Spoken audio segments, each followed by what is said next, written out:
Olá, seja muito bem-vindo a mais uma aula do Linguagem Clássica 1. Essa é a lição 10. Falaremos sobre pronomes. Então, o que são os pronomes? São palavras que se colocam no lugar dos substantivos. A gente vê isso com muito mais profundidade a partir do Linguagem Clássica 2, tá? Da análise sintática. Mas vou dar um exemplo para vocês, colocando isso aqui no exemplo prático, tá bom?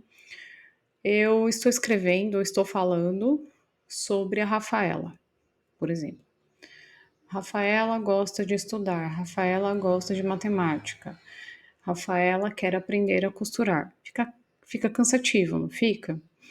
O que a gente pode fazer, e o uso do pronome é para isso, a gente substituir Rafaela por um pronome. Então, Rafaela gosta de estudar e ela também quer aprender a costurar. Perceba, o ela está fazendo referência, né, a um antecedente, que nesse caso aqui é Rafaela. Isso eu explico bem detalhadamente a partir do Linguagem Clássica 2, tá? Então, os pronomes, eles substituem, se colocam no lugar dos substantivos. É para isso que a gente usa os pronomes, tá?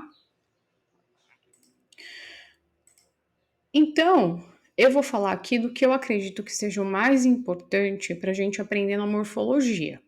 Você pode pensar diferente de mim, e tá tudo bem. Mas essa é a minha posição como educadora e como escritora desse currículo, tá? Você vai dar um enfoque muito maior nesses pronomes que eu vou ensinar nessa aula. Então a gente tem os pronomes pessoais no caso reto. Eu, tu, ele, nós, vós, eles. Então as crianças vão aprender e vão martelar, e nos exercícios onde eu peço para que se encontre os pronomes, você vai focar nesse caso, por exemplo, tá bom? Qual outro pronome? Os pronomes pessoais oblíquos. É importante também. A gente vai ver isso com muito mais afinco lá na análise sintática, mas é importante que os alunos já percebam os pronomes pessoais oblíquos aqui e façam a busca desses pronomes no texto, tá? Os pronomes possessivos, que indicam posse. Então, peraí, acho que eu não falei aqui, né? Então, a gente tem os oblíquos, me, mim. Então, ele ensinou-me, né? O me aqui está complementando o verbo ensinou, tá? Então, tem que focar nisso, tudo bem? Ele vai conosco.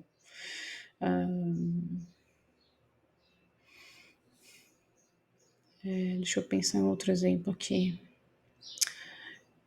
Ele buscou-a à tarde, tá? Então, é importante focar nos pronomes oblíquos, sim. Os pronomes possessivos que indicam posse, meu, teu, seu e todos os casos, tá? Os pronomes demonstrativos, que é o que é? É uma palavra, né? O pronome demonstrativo é uma palavra que se refere a um ser indicando sua posição em relação a uma pessoa gramatical. Então, primeira pessoa, este, isto, tá aqui, né? Esta lapiseira, ok? Segunda pessoa, se tá com você aí, se tá com a sua lapiseira, seu lápis aí, essa lapiseira, tá aí. E a terceira pessoa, aquela lapiseira, não tá nem perto de mim, nem de você, mas ela tá ali, na terceira pessoa. Tudo bem? Eu entendo, tá? Que isso é o mais importante para a gente focar nesse primeiro passo aqui da morfologia. Por quê? Pronomes relativos, por exemplo. Ele vai fazer sentido, muito mais sentido, a gente vai ver com muito mais profundidade lá na análise sintática, tá? Que mais? Os pronomes indefinidos também. Então, às vezes a gente fica aqui martelando um monte de pronomes interrogativos também.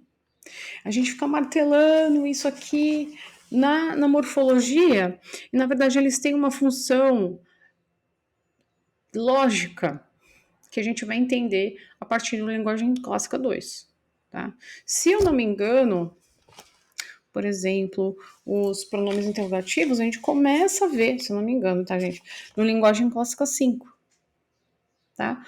Os pronomes relativos tá marcado no livro, tá? Tá lá na resposta. Mas eu Cristiane, hoje, com o entendimento que eu tenho hoje, eu focaria nesses que eu estou ensinando aqui na aula, tá? Vamos dar uma olhadinha lá no texto?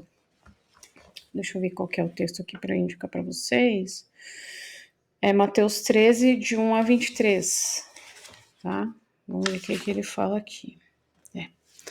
Então, eu peço, veja só, nessa lição aqui, que é a lição 10, eu peço para as crianças encontrarem os artigos, os adjetivos, os numerais. O que mais? E os pronomes, tá? Eu até coloco aqui uma observação para que foque nos pessoais possessivos e demonstrativos, tá bom? Então vamos ver aqui o versículo 1, diz assim: tendo saído de casa naquele dia, estava sentado junto ao mar. Eu não tenho nenhum pronome pessoal aqui, eu não tenho nenhum pronome possessivo aqui, mas olha só, eu tenho um pronome demonstrativo, naquele. Eu tenho uma contração em aquele, tá? É isso. Da mesma forma como eu ensinei lá na lição 9, vamos fazer o exemplo aqui. Então, você vai procurar primeiro todos os pronomes pessoais. Eu, tu, ele, nós, vós, eles e os oblíquos. Tem, marcou. Depois os possessivos. Meu, tua, sua, vosso, tá? Nosso. Vamos procurar todos. Veja, isso tudo leva tempo, gente. Isso aqui não é um exercício que você faz correndo. O ideal, faça em voz alta, que o aluno leia o versículo, né? E procure aquele termo por versículo com calma, tá? E depois os demonstrativos. Tudo bem? Então é isso. E assim a gente toca o barco. Veja só que eu vou fazer só mais um versículo. Diz assim: e ajuntou-se muita gente ao pé dele, de sorte que, entrando no barco, se assentou e toda a multidão estava em pé na praia. Então aqui o ajuntou-se, pronome oblíquo tem. Muita gente ao pé dele, dele demonstrativo. Se assentou, assentou-se, oblíquo de novo, tá? E é isso. Tá bom, gente? Então, é fácil, mas não é simples. Ou é simples, mas não é fácil. Mas tem um jeitinho certo de fazer e dá certo. E dessa forma, as sinapses vão sendo feitas, tá? Mas essa é a forma como eu enxergo, porque a gente vai aprender pronome relativo lá na frente, quando a gente for aprender cláusula subordinada, tá? Então, foca nisso que dá certo, tá bom? Então, Deus abençoe grandemente. Te espero na próxima aula.